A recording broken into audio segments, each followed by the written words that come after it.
take a balanced diet containing fruits, vegetables, lean meat, whole grains, and they generally provides all necessary vitamins. যখন আমরা dietary intact করছি, শরীরের ভেতরে কিছু জিনিস দিচ্ছি, তখন আমাদের একটা ব্যালেন্স ডায়েট হওয়া উচিত। মানে প্রোটিন যখন আমরা ডাল খাচ্ছি, প্লাস ফ্যাট থাকা উচিত। তারপরে ভেজেস মানে স্যালাড একটু নিয়ে নিই, তারপরে একটু জল, যাতে হাইড্রেশনটা ঠিকঠাক থাকুক। এইসব জিনিস মিলিয়ে যখন আমরা খাচ্ছি, সেটা হচ্ছে ব্যালেন্স ডায়েট। আমার শরীরকে যত জিনিস লাগবে সব জিনিসই আমি একটু করে দিয়ে দিচ্ছি। দিনে দুবার খাবো, তাহলে দুবারই সেই জিনিসটাকে ভাগ করে নেবো, আর আমার পুরো ডায়েটটা কমপ্লিট হয়ে যাবে।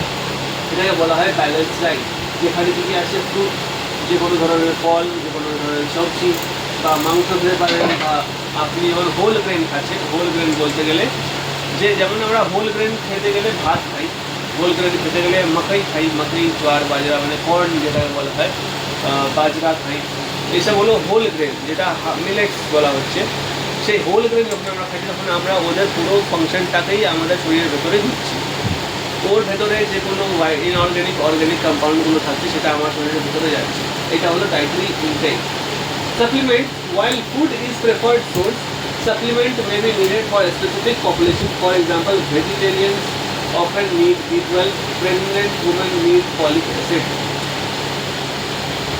যখন আমরা সাপ্লিমেন্ট, খাবার থেকে যে ব্যালেন্স ডায়েট আমাকে রেকমেন্ড করা হচ্ছিল, সেই ব্যালেন্স ডায়েট ছাড়া আমি ব্যালেন্স ডায়েট খেয়েও আমি শরীরের মানে যে দরকার হচ্ছে সেটা পূরণ করতে পারছি না, তখন আমরা দেব সাপ্লিমেন্ট। বাইরের থেকে এক্সট্রা করে জিনিসপত্রটা দেব, যে না, তোমার এই জিনিসটা লাগতো, আমি খাবার দিয়ে দিতে পারছি না, তাহলে তুমি এই কাজটা করতে থাকো।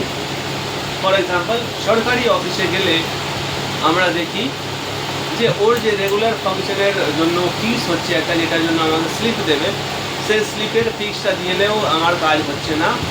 সরকার থেকে ও রেগুলার স্যালারি পাচ্ছে, কিন্তু এক্সট্রা করে আমাকে সাপ্লিমেন্ট দিতে হচ্ছে, যেটা হচ্ছে ঘুষ। একটা করে টাকা চাইবে, বলবে আমরা কি সিগারেট খাবো না, আমরা কি চা খাবো না, ওই চা সিগারেটের খরচাটা আমাদেরকে দিতে হয়, যাতে স্মুথ ফাংশনটা হতে থাকে। সেটা কি হচ্ছে সাপ্লিমেন্ট, মানে আমাকে কাজ করাতেই হবে, যেটা ওর ব্যালেন্স ডায়েট ছিল সেখান থেকে ওর মানে পূরণ হচ্ছে না, খিদে পূরণ হচ্ছে না, সেই জন্য আমাকে সাপ্লিমেন্ট দিতে হচ্ছে এক্সট্রা করে। যেমন যারা প্রেগনেন্ট হয়, তাদেরকে ফলিক অ্যাসিড এক্সট্রা করে দিতে হয়। সেই ফলিক অ্যাসিডটা আমাদের শরীরে থাকাই উচিত, কিন্তু থাকে না, ঠিক। তাহলে এইটা দিতে হয়, কেন কি আমার যখন কোনো মহিলা প্রেগনেন্ট হচ্ছে, সেখানে ওনার শরীরটা একটা নতুন জীবনটাকে ভেতরে রাখছে, আর কন্টিনিউয়াসলি ওনার একটা শরীরকে দুটো শরীর মেনটেন করতে হচ্ছে। মানে একটা মেশিনারি দুটো শরীর মেনটেন করছে, একটা শরীর মেনটেন করছে মায়ের, একটা শরীর মেনটেন করছে বাচ্চার, যেটা একদম সিড লেভেল থেকে বড় লেভেল অবধি তৈরি হবে, ঠিক। তো এই জিনিসটা যখন হচ্ছে, তখন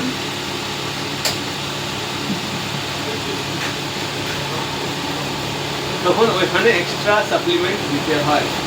বা যে কোনো মানুষ যখন স্পোর্টসের দিকে খেলাধুলা করছে, মানে স্পেসিফিক কোনো খেলাধুলা করছে, সেখানে রিকভারির জন্য এক্সট্রা করে প্রোটিন বা ফ্যাট এরকম সাপ্লিমেন্ট দিতে হয়।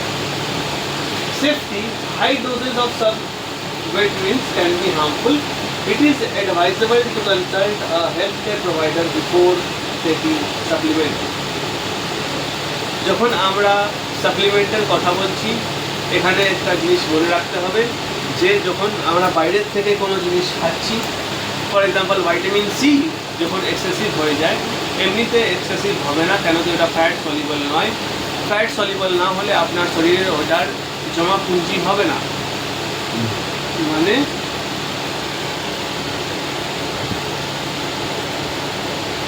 আপনি টাকা জমাতে পারেন, কিন্তু আপনি জমি জমাতে পারবেন না। জমিটা যেখানে আছে সেখানেই থাকবে।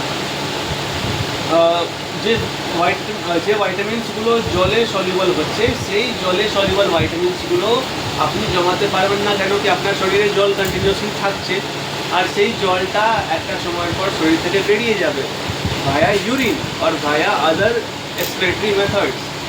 কিন্তু যখনই আমরা কোনো জিনিস খাচ্ছি, সাপ্লিমেন্ট দিচ্ছি বাইরে থেকে, এ বি ই আর কে যারা ফ্যাট সলিউবল, সিন্স আমার শরীরের ভেতরে ফ্যাট থাকছে, সেখানে এই ভাইটামিনসগুলো থাকবে, যে ফিউচারে যদি ইউজ করা হোক তাহলে ইউজ করা হবে ওইখান থেকে। তো এই জিনিসটাকে অ্যাভয়েড মানে যখন আমরা ফ্যাটে জমছে আমরা বুঝতে পারছি না, একটা সময়ের পর অনেক বেশি হাই ডোজ হয়ে যাবে।